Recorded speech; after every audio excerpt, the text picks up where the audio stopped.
Queridos irmãos e amigos, abramos a palavra de Deus na carta de Paulo aos Efésios, capítulo 5.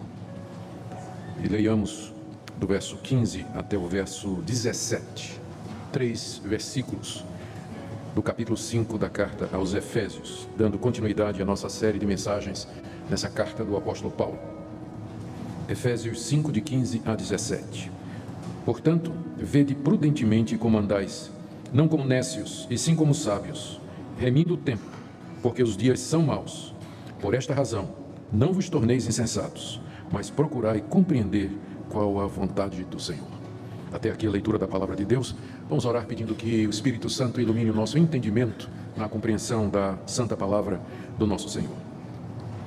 Ó Deus, pedimos que Teu Espírito Santo esclareça a nossa mente, abra os olhos do nosso coração, para que vejamos as maravilhas da Tua lei, que possamos compreender o Evangelho e as Tuas orientações e orientações, os Teus mandamentos, ó Deus, que nos são dados para viver aqui nesse mundo. Eu peço, Senhor, que nessa noite todos nós possamos ouvir a Tua voz e aquietar o nosso coração diante de Ti, aprender do Teu Espírito Santo, consertar os nossos caminhos, renovar a nossa fé. É o que pedimos por amor de Jesus. Amém. Queridos, aqui na passagem que eu li para vocês, o apóstolo Paulo está desenvolvendo as implicações do que ele tinha dito na passagem anterior e que nós vimos na última exposição da carta.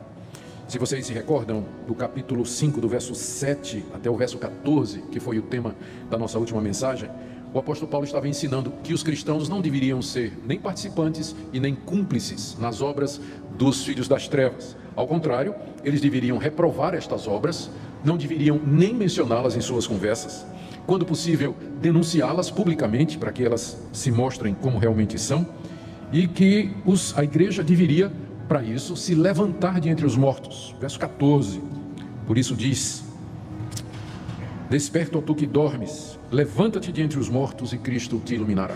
A igreja que se levanta de entre os mortos, que sai do seu sono de letargia, é iluminada por Cristo e então ela pode ser luz no meio de um mundo tenebroso. Foi isso que nós vimos na última mensagem. E agora, diante do desafio de ser luz em meio às trevas, que foi o que Paulo ensinou, ele orienta os cristãos a que não vivam, portanto, note que o verso 15 começa com um portanto, ou seja, ele está introduzindo as consequências do que ele falou.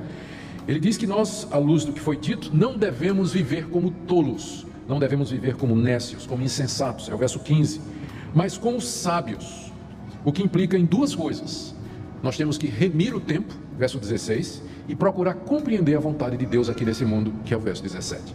Então, hoje à noite o meu tema é exatamente esse, que nós devemos andar nesse mundo como pessoas sábias e não ser insensatos e tolos, depois que já temos conhecimento, ou tendo tido conhecimento de quem é Deus e o que Ele deseja de nós. Vamos então, queridos, em primeiro lugar para o verso 15, examinar essa orientação do apóstolo Paulo. Vede prudentemente como andais, não como nécios e sim como sábios. Quando ele diz, vejam como vocês andam, o andar aqui é uma metáfora para o nosso viver, não é? Ele está dizendo, vejam como vocês vivem, prestem atenção na vida de vocês, aí tudo que está compreendido nisso. A vida é um caminhar, não é? Nós temos noção dessa ideia no nosso coração. Nós sempre olhamos para o futuro, conhecemos o passado, que já foi, estamos no presente e o futuro está diante de nós. Então, nós temos consciência que nossa vida é uma caminhada, estamos sempre em movimento, sempre andando.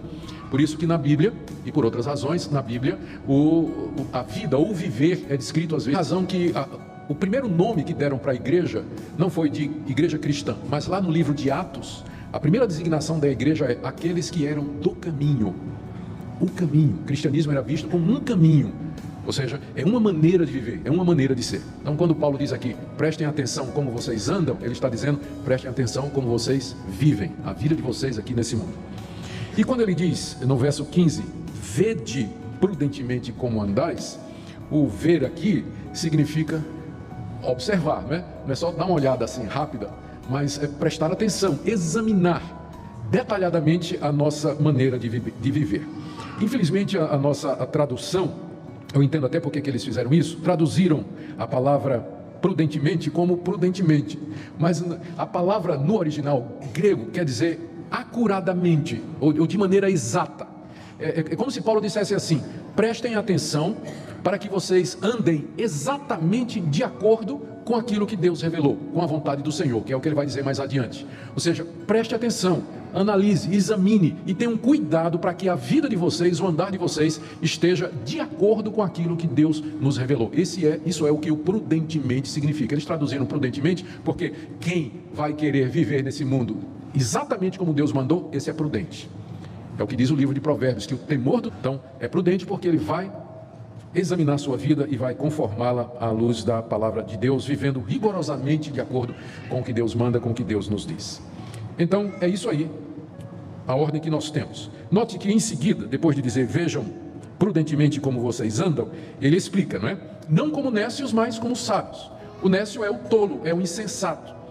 E essa tolice aqui, que Paulo diz que nós não devemos nos engajar nela ou viver como tolos, não é simplesmente uma bobagem que as pessoas fazem, do tipo, todo mundo conhece a parábola das 10 virgens que Jesus contou. Tinha uma festa de casamento, 10 virgens foram convidadas e 5 delas eram prudentes e levaram as lâmpadas com óleo, não é? E as outras 5 eram tolas, eram nécias, e esqueceram de levar o óleo para a lâmpada. E na hora lá em que elas estavam esperando, porque a festa de casamento durava 7 dias, né? O noivo chegava a qualquer hora, esperando, o noivo não chegava, o óleo acabou, as prudentes tinham levado o óleo, as tolas tinham esquecido, e aí então o noivo demorou e elas ficaram sem óleo, né? Elas são chamadas de as virgens nécias ou tolas. Mas aquela tolice ali foi uma distração, né? Foi uma falta de... Não é esse tipo de tolice que Paulo está falando aqui. A insensatez aqui é de alguém que sabe qual é a vontade de Deus e teima em fazer o que é errado. É um tolo nesse sentido. É alguém que conscientemente, tendo ciência de quem é Deus, o que é o Evangelho, essa pessoa ainda assim resolve viver de maneira contrária a Deus, como quem diz assim, eu vou aceitar, encarar as consequências ou coisas dessa natureza. Nós temos alguns exemplos desse tipo de tolice. Lá no segundo livro de Samuel, capítulo 24, nós temos uma declaração do rei Davi depois que ele fez uma bobagem. Qual foi a bobagem? Ele era rei de Israel, Deus estava abençoando o seu reinado, e ele então se encheu de orgulho, e ele disse, eu vou contar quanta gente tem no meu reino.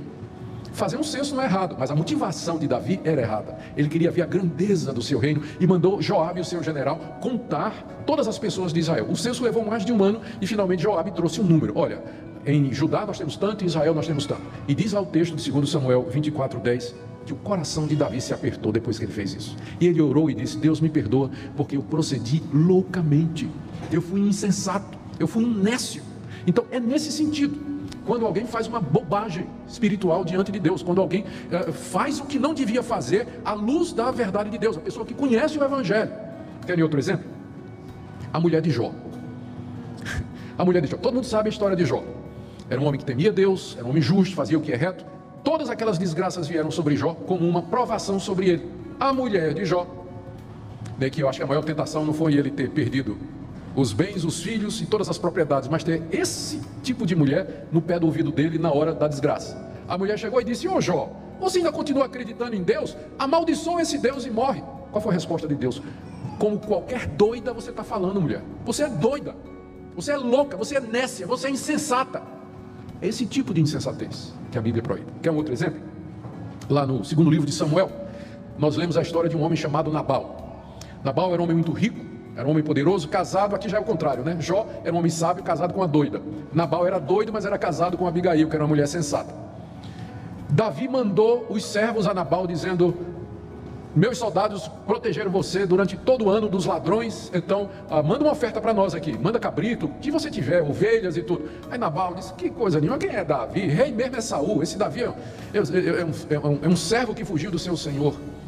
E Davi veio disposto para matá-lo quando Abigail se interpôs diante dele e disse, não faz isso. Você sabe o que é que o nome Nabal significa? Louco.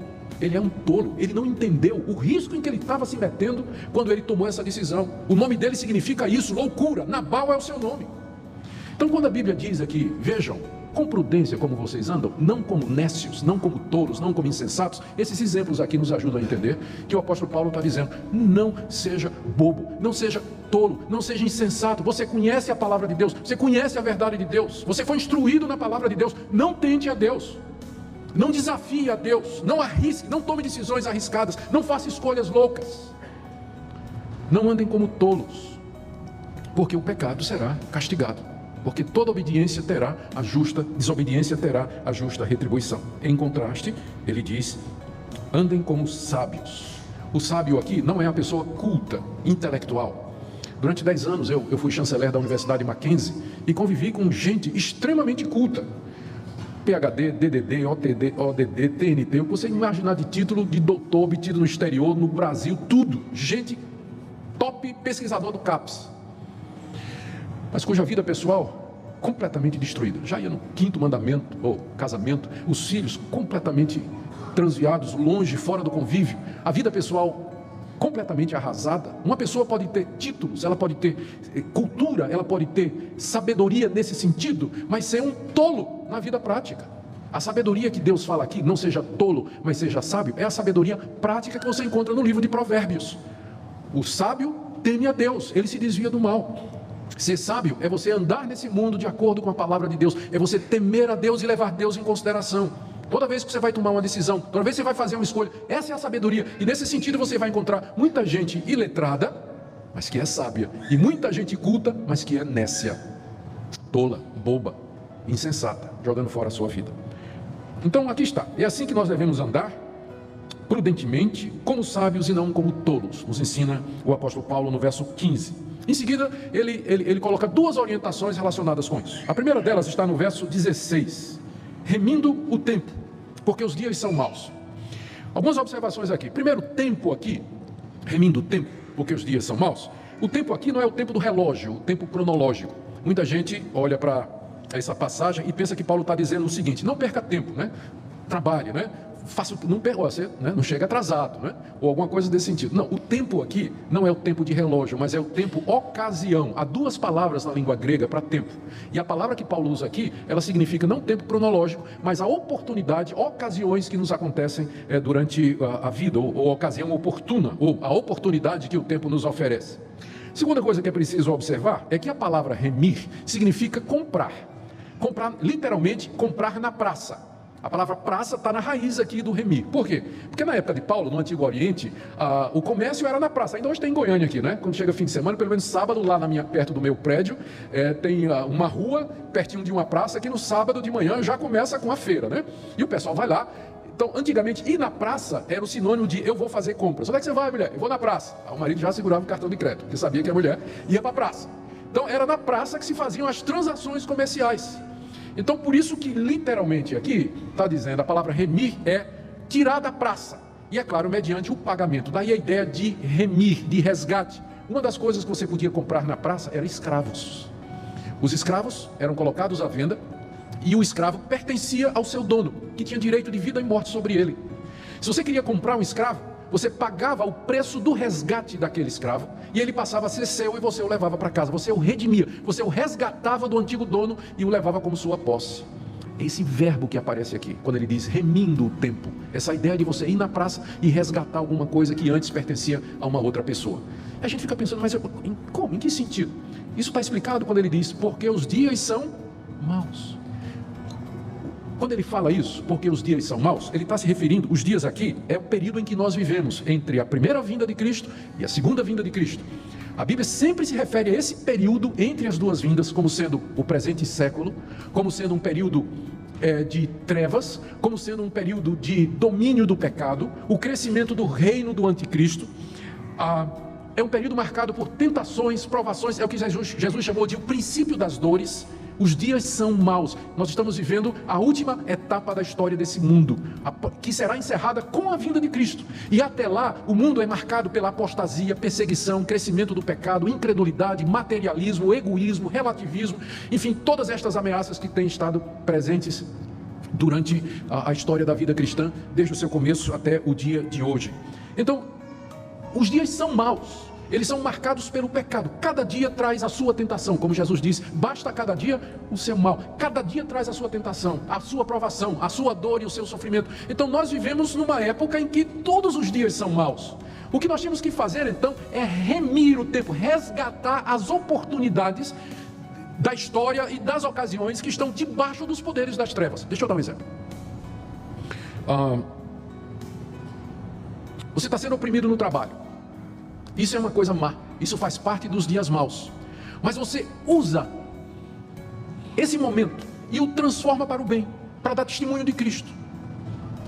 Você foi traído pelo seu amigo, traição faz parte dessa vida. Mas você usa esse momento, você resgata essa ocasião e você a usa para fazer o bem. Você está com problemas no trabalho, você está com crise na família, você está com... os seus negócios não vão bem, os dias são maus, mas você redime o tempo, você resgata essa situação e a transforma em alguma coisa para a glória de Deus. Ou seja, o cristão, ele não é escravo do tempo, no sentido de que ele está sendo levado pela história, mas ele pode redimir o tempo, ele é o Senhor do tempo, ele pode, pela graça de Deus, dizer: eu não vou deixar essa situação destruir a minha vida ou roubar a minha paz, mas eu vou usar essa ocasião para a glória de Deus e para fazer o que é certo. É isso que significa remir o tempo. Você usar as oportunidades para fazer o bem, proclamar o evangelho, glorificar a Deus, ajudar as pessoas, dar testemunho cristão, em vez de você se deixar levar pela amargura, pela tentação, pela mágoa, pela raiva, pela decepção, pela tristeza. Você transforma, redime, resgata as ocasiões de debaixo do poder das trevas e usa para a ocasião de difundir a luz. É claro que isso só é possível por causa de Jesus Cristo, porque Ele veio na plenitude dos tempos, Ele é a consumação do tempo desse mundo. Nele todas as coisas se concentram e nós estamos unidos a Cristo pelo seu Espírito e pela sua graça. Nós podemos ser agentes transformadores daquilo que acontece ao nosso redor, em vez de cedermos, em vez de nos rendermos, em vez de sermos levados pelos dias maus ao nosso redor. A segunda orientação que Paulo nos dá, voltando aqui para o nosso texto, está no verso 17. Por esta razão não vos torneis insensatos, mas procurai compreender qual a vontade de Deus. Ele tinha dito no verso 15 que nós temos que andar prudentemente nesse mundo, não como necios, assim como sábios. E ele explica no verso 16: fazemos isso remindo o tempo, porque os dias são maus. E no verso 17, procurando compreender qual a vontade do Senhor. Ele começa o verso 17 dizendo: não se tornem insensatos, né? Em consequência de tudo que ele diz. Por esta razão, porque os dias são maus, não sejam insensatos. O insensato é o contrário daquele que redime o tempo, né? O tolo é aquele que vai de acordo com os dias maus. Não se tornem insensatos porque os dias são maus. Ao contrário, ele diz aqui: procurai compreender qual a vontade do Senhor. A vontade do Senhor aqui não é aquela direção particular, especial, que conta os detalhes de nossa vida e que muitas pessoas buscam obter de Deus diariamente. Eu sei que Deus nos guia, que Deus nos orienta. Deus não está mudo, Ele nos fala, Ele se comunica conosco. E Ele, através das circunstâncias, através do conselho de amigos, de falar ao nosso coração, Ele pode nos dar direção aqui nesse mundo em determinadas circunstâncias. Mas não é sobre isso que Paulo está falando aqui. Quando ele diz procurar e compreender qual é a vontade do Senhor, ele está se referindo àquela vontade revelada, aquilo que Deus, o Senhor Jesus, já nos disse que é a vontade dele. E um exemplo disso é só você voltar às páginas da carta aos Efésios, onde Paulo, inspirado pelo Espírito Santo e por ordem do Senhor, disse qual é a vontade dele. Por exemplo: deixe a mentira, fale a verdade. Quem furtava, não furte mais. Não sai da vossa boca nenhuma palavra torpe. E aí vai.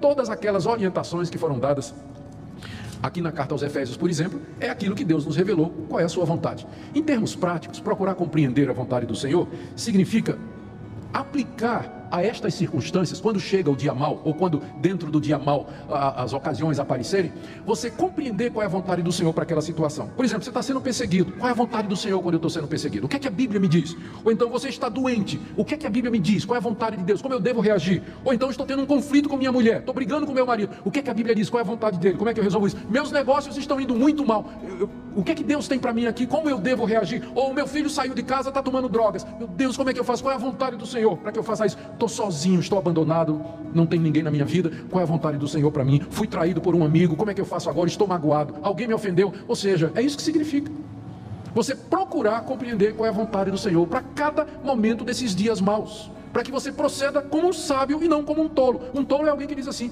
eu não quero saber o que é que Deus está dizendo, eu vou fazer o que é que eu acho. Vou fazer o que é que eu acho. Meus negócios estão indo ruim, eu vou mentir aí com relação aos impostos, né? Vou fazer uma falcatrua aí para eu pagar menos impostos. Afinal, tem que sobreviver ou não. Você não quer nem saber o que é que Deus diz, né, a respeito desse tipo de coisa. Parte do sermos sábios, além de remir o tempo, é compreender a vontade de Deus para cada momento da nossa vida. E é isso que significa: vejam prudentemente como vocês andam. O andar de vocês tem que ser um andar prudente, acurado, exato, que bata com essa vontade revelada de Deus. Para isso vocês têm que remir o tempo, porque os dias são maus, e procurar compreender qual é a vontade do Senhor. Eu quero terminar aqui, primeiro, com uma palavra àqueles queridos que aqui se encontram nessa noite e que têm andado de maneira tola, de maneira nécia, de maneira insensata. Você que tem desperdiçado sua vida, jogando fora as oportunidades de fazer o bem, Você que tem feito escolhas tolas, procedendo como um bobo e trazido consequências para a sua vida. Você que hoje está colhendo as consequências das suas escolhas erradas e insensatas. Eu queria dizer que nessa noite Deus lhe oferece perdão mediante Jesus Cristo. Que o nosso Deus, que é o Senhor do tempo, Senhor da história, que domina as circunstâncias, que guia a vida pela sua providência, é o Deus que quer ensinar você a ser sábio. E nunca é tarde para você deixar de ser bobo e aprender a sabedoria que vem do alto. E o nosso Deus, Ele tem prazer em nos dar a sua sabedoria. No livro de Provérbios está dizendo que a sabedoria clama e diz: ouçam, me convidem para a sua casa. E Deus nessa noite nos chama para sermos sábios. Se você está nessa situação, eu queria que hoje à noite fosse uma noite em que você dissesse: Deus, eu tenho sido um bobo, eu tenho vivido de maneira descuidada, tenho sido levado pelos dias maus, eu tenho vivido como um tolo diante de Ti. Mas nessa noite eu quero pedir perdão ao Senhor, me reconciliar contigo e pedir que o Senhor me dê essa sabedoria que vem do alto, para que eu possa remir o tempo, para que eu possa compreender a Tua vontade em toda e qualquer situação. E eu lhe digo, querido, nosso Deus está pronto a lhe perdoar, a lhe dar um novo começo, a desfazer um nó e a armadilha em que você se meteu pela sua insensatez e fazer de você uma pessoa sábia, que possa ser uma bênção na vida de muitos. Minha segunda palavra é para os que estão aqui nessa noite, que gostariam de todo o coração de compreender qual é a vontade do Senhor e remir o tempo. Pastor, como é que eu faço isso? O apóstolo Paulo nos dá a resposta na carta aos Romanos, capítulo 12, quando ele diz assim: não vos conformeis com este mundo, mas transformai-vos pela renovação da vossa mente, para que possais compreender qual é a boa, perfeita e agradável vontade de Deus. Para que você viva de maneira acurada, de acordo com a palavra de Deus, você tem que dedicar tempo a ler essa palavra. Você tem que dedicar tempo a meditar nela, a estudá-la. Não só isso, mas a comparar a sua vida com a palavra. Isso que meditar significa tomar propósitos de que você vai obedecer o que a palavra de Deus está fazendo, está dizendo. Gasta tempo em buscar a Deus e pedir a Deus que Ele dê sabedoria. Lembra que ele atendeu a oração de Salomão e deu sabedoria a Salomão. E por último, talvez aqui hoje à noite haja pessoas que ainda não se submeteram a Cristo Jesus. Talvez haja nessa noite, queridos amigos que aqui estão e que sempre viveram por sua própria conta. Deus é apenas uma ideia. Não estou dizendo que você não acredita em Deus, mas o quanto Deus de fato faz parte da sua vida. As pessoas se lembram de Deus assim, não é? Quando estão desesperadas e correm a Deus. Se alguém perguntar se você acredita em Deus, é claro que eu acredito. 98% dos brasileiros dizem acreditar em Deus. Mas o quanto realmente a vontade de Deus faz parte da sua vida? Você procura e diz assim: Deus, o que é que o Senhor quer que eu faça? Eu quero viver de acordo com o Senhor. Deus, perdoa os meus pecados. Deus, me ensina a respeito do Teu Filho Jesus Cristo. Eu quero viver para a Tua glória.